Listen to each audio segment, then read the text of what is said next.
gelap, maghrib lah benar, jam ya sekitar jam 6, setengah 6, jam 6 itu kan ada cahaya gitu kan, dan ada banyak aktivitas di situ.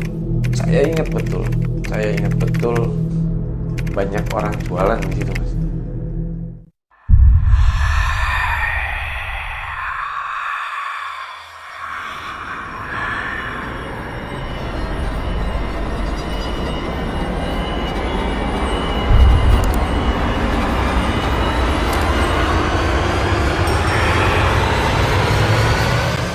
Selamat malam, sahabat Dimensi. Kali ini kita untuk malam ini Dimensi Official mengetengahkan tema Dimensi Horor bersama saya, host Dodi Roman, dengan sahabat kita. Silakan memperkenalkan diri. Saya Ahmad Syauki. Saya kebetulan menjabat sebagai anggota DPRD Kota Cirebon. Untuk sahabat Dimensi, selamat malam. Gimana pengalaman Bapak Ahmad Syauki waktu di gunung atau di tempat-tempat yang tidak dijangkau mungkin, atau di tempat-tempat yang horor atau menakutkan? Pengalaman seperti apa itu? Iya, sedikit saya cerita. Saya memang hobi untuk mendaki gunung. Beberapa gunung pernah saya daki, diantaranya Gunung Ciremai, Gunung Salak, Gunung Semeru, Sindoro, Sumbing. Banyak juga ya? Banyak. Cuma ada beberapa kejadian yang menurut saya di luar akal nalar saya. Dimana saya ingat betul pada saat saya mendaki, waktu itu saya masih duduk di sekolah menengah atas. Kebetulan saya mendaki beberapa kali waktu zaman itu, dan saya didampingi sama beberapa teman saya. Di antaranya ada Mas Rona, ada Mas Jepri, ada Mas Jerry, ada Mas Fian. Ada cerita menarik ketika saya mendaki Gunung Ciremai. Ini pengalaman yang memang pernah saya alami ketika saya mendaki. Saya ingat betul pada saat itu, ketika saya mendaki masih sangat nyaman, Mas. Masih sangat nyaman. Sampai pada akhirnya sampailah kita di puncak. Kita istirahat, berfotoria, senang-senang dan segala sesuatunya ya. Cuma ada hal yang memang terlupa. Kita nih biasa mendaki itu kan suka membagi perbekalan, Mas. Ya. Ya, saya bawa makanan, teman-teman saya bawa peralatan, baik tenda dan yang lain-lain. Tapi pada saat itu saya ingat betul bahwa alat-alat itu memang sengaja ditinggal di pos pendakian Luwung Datar. Selebihnya cuma kita bawa minum, terus senter seadanya. Karena kita mulai berangkat subuh tuh sampai puncak. Berpikir masih masih sangat terang lah, jadi nggak butuh penerangan. Jadi alat-alat tuh kita tinggalin tuh, Mas. Ya. Di camp kita tuh. Setelah selesai berfoto-foto, karena memang mungkin euforia baru nanjak gunung ya. Waktu itu teman saya baru nanjak gunung, pertama kali nanjak gunung teman saya. Pada akhirnya kita ngabisin banyak waktu tuh di puncak gunung. Sampai kita lupa bahwa sudah lewat hari. Jadi biasanya kalau naik gunung terus nyampe puncak pagi itu, kita sebelum jam 1 tuh kita udah turun biar nggak terlalu sore. Kebetulan karena memang saking senengnya, akhirnya kita lupa waktu foto dan ya beberapa kegiatan dilakukan di puncak. Akhirnya kita tuh terlampau sore, padahal kita lupa bawa senter. Ya, karena memang saking itunya, ketika sadar bahwa oh iya waktunya sudah sore banget nih gitu kan. Kebetulan kalau nggak salah kisaran jam 3 di puncak tuh. Jam 3 mulai turun. Ini mulai turun. Anak-anak mulai lari-lari untuk ngejar waktu. Nah kebetulan di situ saya terpisah, Mas. saya terpisah sama teman-teman. Saya ingat betul saya sendiri, 4 teman saya turun terlebih dahulu. Ini apa ya? Karena memang ngejar waktu nih mas, ngejar waktu. Saya berpikir masih ada 1 teman saya di belakang. Hingga saya harus nunggu sampai betul-betul teman saya itu datang, betul. Cuma setelah ditunggu beberapa waktu, ada kurang lebih 45 menit, ternyata nggak juga kunjung lewat. Akhirnya terus saya lari. Saya nemu satu titik di mana waktu itu sampai ke daerah kuburan kuda. Di Gunung Ciremai itu ada satu daerah yang namanya kuburan kuda. Saya ingat betul. Kebetulan nyampe kuburan kuda itu menjelang maghrib, kurang lebih jam 5 lebih, setengah 6. Terus saya coba istirahat sebentar untuk ngisi tenaga, minum kopi dan segala sesuatunya. Sampai saya tuh kehabisan minum juga di situ mas. Saya kehabisan minum. Tapi ada hal lain yang saya rasakan, kok saya perasaannya muter-muter terus, balik lagi ke situ, balik lagi ke situ, balik lagi ke situ. Sampai satu waktu saya duduk. Nah, boleh saya minum nih mas? Boleh. Sajiannya nih, ini kopinya kayaknya menarik banget nih. Rasanya gula aren ini nih mas ya. Enak. Merek kopinya apa nih mas? Ini kopinya kopi Latolat. Wih, menarik. Mantep. Sobat Dimensi, mantep kopinya. Ya, bisa ambil ngerokok ya, nggak apa-apa ya, untuk ceritanya. Nah, jadi ketika sampai kuburan kuda itu, kebetulan perbekalan minum saya tuh habis juga tuh mas. Nah, akhirnya saya duduk untuk nenangin diri karena ngerasanya saya berputar-putar saja di situ. Sampai terdengar sayup, suara azan maghrib. Pelan banget, memang kedengaran cuma apa ya? Kayak suara adan tapi ke bawah angin gitu ya. Sayup-sayup mungkin ya. Betul mas, sayup-sayup sekali gitu. Nah, ketika saya mau ngelanjutin jalan turun tuh, saya ngelihat jalan yang memang sepertinya saya nggak pernah laluin, karena memang bukan 1 kali 2 kali saya nanjak ngedaki Gunung Ciremai itu kan. Tapi kok ini jalan perasaan asing. Ada 2 bukit yang saling berhimpit. Jadi kayak bentuknya kanan bukit, kiri bukit. Nah, saya ada di tengah-tengah situ. Dan itu asing sekali buat saya. Daerah itu asing sekali buat saya. Karena sepengalaman saya naik turun Gunung Ciremai itu, saya belum pernah lewat daerah yang kayak gitu. Apalagi di wilayah kuburan kuda yang memang belum terlalu jauh juga dari bawah gitu kan. Ya saya sedikitnya saya hafal lah kayak gitu kan. Sedikitnya saya hafal. Cuma perasaan kok lah, saya tuh ngerasa bahagia banget mas. Begitu saya ngelihat cahaya dan remang-remang cahaya, wih ini lumayan rame nih gitu kan. Banyak yang camping nih kayaknya, dan saya harus datang ke situ gitu kan, mendekati cahaya.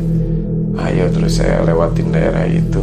Tapi yang bikin aneh, yang masih ada di otak saya ingat betul itu bahwa seperti ada himpitan bukit itu loh mas. Dan saya ingat saya memang nggak pernah ada di kuburan kuda itu, nggak ada bukit. Pinggir jalan untuk turun itu ada wilayah perbukitan, nggak ada. Saya ingat saya itu. Cuma yang saya alami itu, kemudian ada keramaian yang saya temukan mas di situ. Banyak lampu tempel di sepanjang jalan di situ. Wih, seneng dong saya mas, seneng mas, karena maghrib ya, waktu itu udah mulai gelap. Maghrib lah benar, sekitar jam 6, setengah 6, jam 6 itu kan ada cahaya gitu kan, dan ada banyak aktivitas di situ. Saya ingat betul banyak orang jualan di situ mas. Orang benar-benar orang? Ya wallahu alam, saya nggak tahu itu orang atau bukan. Tapi yang jelas ada aktivitas jual beli di sana mas.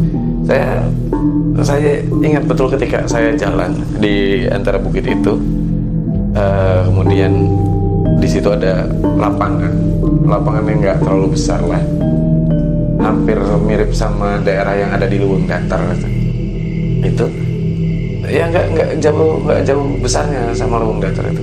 Seperti itu. Wah, saya pikir udah nyampe Luwung Datar, saya seneng banget tuh kan, bisa udah bentar lagi nyampe nih ke Pinus, terus bisa langsung ke tempat camp gitu kan. Nah, saya pikir pikiran saya masih positif waktu itu. Wah, ada keramaian tuh di situ kan. Akhirnya ada banyak aktivitas orang jualan, ada ibu-ibu. Cuma yang agak saya bingungin, kok mereka berinteraksi hanya dengan orang-orang tertentu saja. Ketika saya juga nanya, kan kebetulan nanya, saya ingat waktu saya tanya ibu-ibu itu jualan di Tampah, duduknya juga di dingklik itu kursi kecil itu ya mas, duduk di kursi kecil jualan dingklik itu, ada bawa cempor kayak obor cemplik gitu, lampu kaleng lah, lampu kaleng gitu. Terus saya tanya, ibu, kalau arah Pinus kemana? Saya cuma ditunjukin doang. Tidak. Interaksi ngomongnya tidak ada. Tapi kalau sama orang-orang lain yang ada di situ ngobrol orang jualan gitu kan. Dia cuma itu. Cuma nunjuk gitu kan. Cuma nunjuk. Itu juga saya masih nggak habis pikir. Saya masih punya pikiran sehat bahwa ya emang ini lagi ada kegiatan atau memang sudah saya nyasar muterin itu dan ada di tempat jual pasar malam atau apa gitu kan, yang saya pikir, karena memang rame yang jualan, banyak yang jualan. Nah, ada tukang jualan ternak sapi. Waktu itu ada tukang jualan ternak sapi. Saya ingat betul ada tukang jualan ternak sapi. Terus ada makanan, ada orang jualan. Ya kayak pasar tradisional. Beneran kayak pasar tradisional yang biasa, lemprakan yang ada di pasar tradisional pada umumnya aja gitu kan. Kemudian saya karena udah haus, habis minumnya habis gitu kan, saya nyari tukang minum, saya nyari tukang air. Nyari itu ketika saya mau beli itu, bu, saya beli minumnya. Saya ingat betul minumnya minuman botol lah mas. Beli tapi uang saya nggak diterima mas. Kan sama nilai mata uangnya kan. Iya tapi saya nggak diterima, cuma bawa aja. Seolah-olah ngasih. Ya, tapi ketika saya dikasih itu, saya juga tanya lagi tuh ke yang jual, Pak, kalau tempat camping, mereka cuma nunjuk. Saya nggak diajakin ngobrol sama sekali.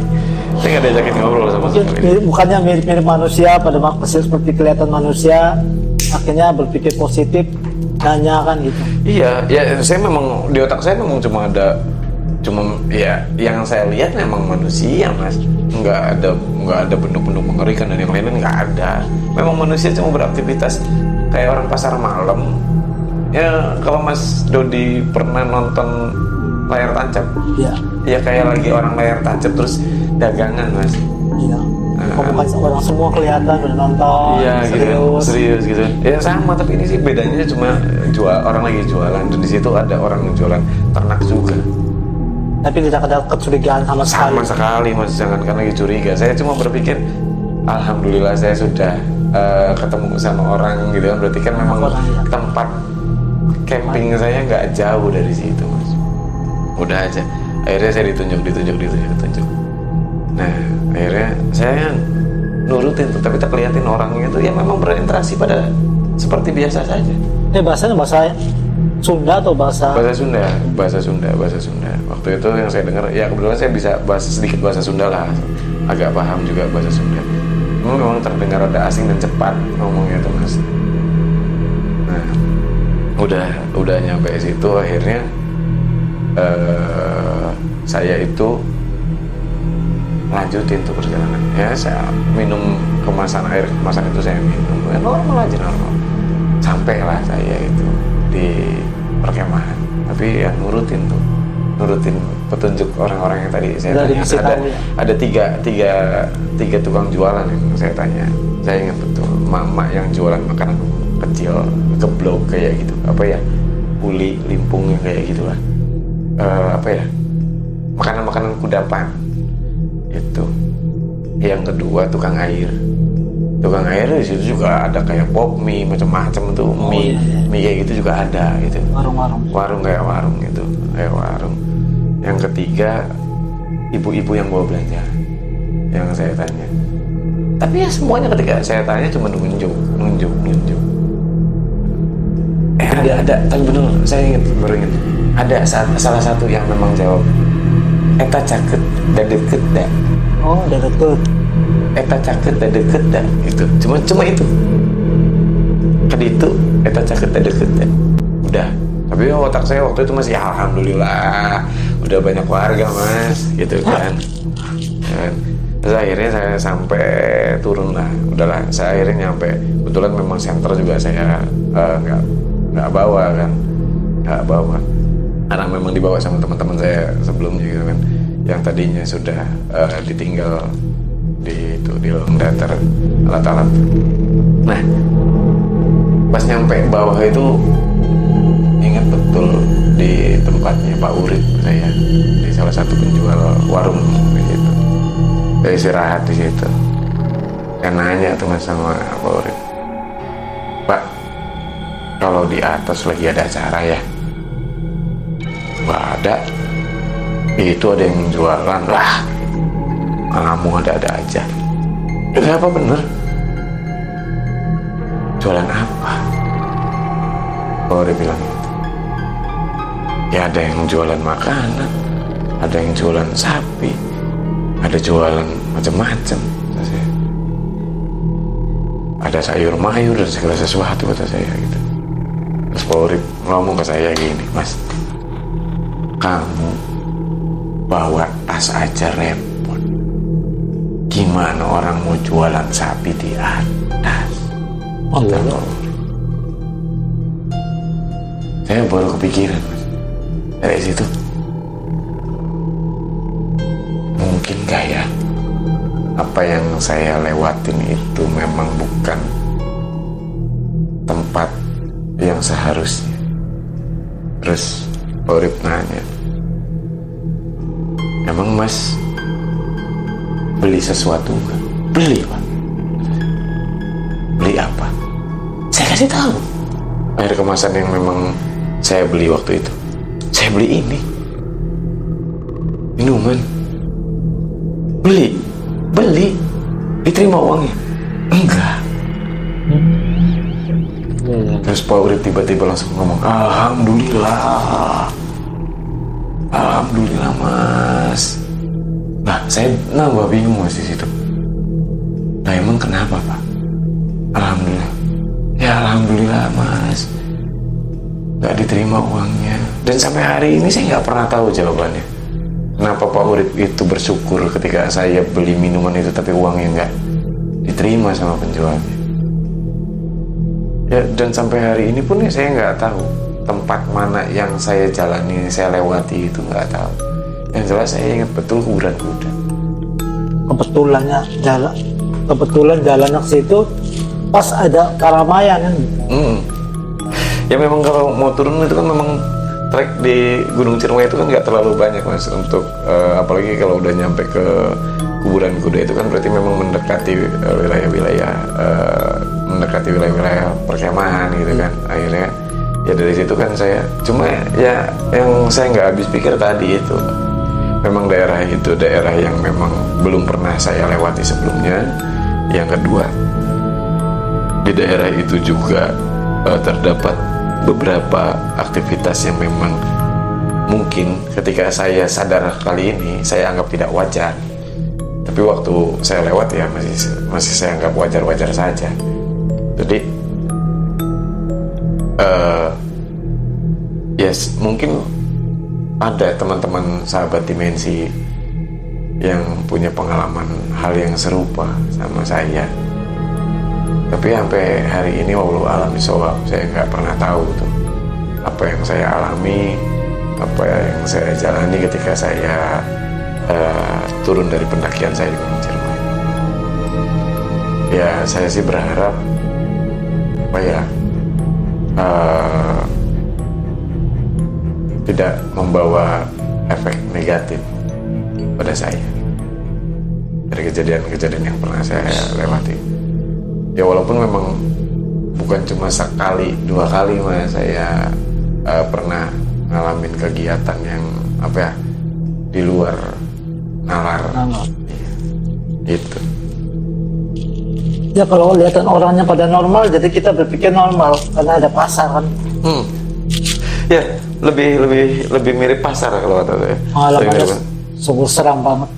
Sahabat Dimensi, pengalaman dari Bapak Mas Saurki sebagai anggota Dewan terpilih, pengalamannya sungguh sangat mengerikan, dan pengalaman-pengalaman ini khusus orang tertentu saja yang mungkin diberikan kebetulan saja. Karena kita sendiri juga belum pernah mengalami yang begitu-begitu. Kayak gimana gitu. Sekian sahabat Dimensi. Oh iya, satu kata mas, Ya? saya sih punya satu pesan buat teman-teman yang memang punya hobi yang sama untuk mendaki gunung. Tuh yang pertama, jaga mulut, jaga kebersihan, jaga sopan santun ketika ada di gunung. Itu saja. Ya ini dari nasihat dari Bapak Ahmad Saurki, kalau menanjak gunung ya seperti itu, jaga selalu dan jaga diri selalu, baca doa selalu. Sekian sahabat Dimensi, pengalaman-pengalaman yang sungguh menakjubkan bagi kita juga sebagai host juga sahabat Dimensi pendengar. Kami ucapkan terima kasih atas perhatiannya. Lato-Lato, terima kasih atas dukungannya yang sangat enak sekali, Lato-Lato Coffee. Dan sekian, terima kasih.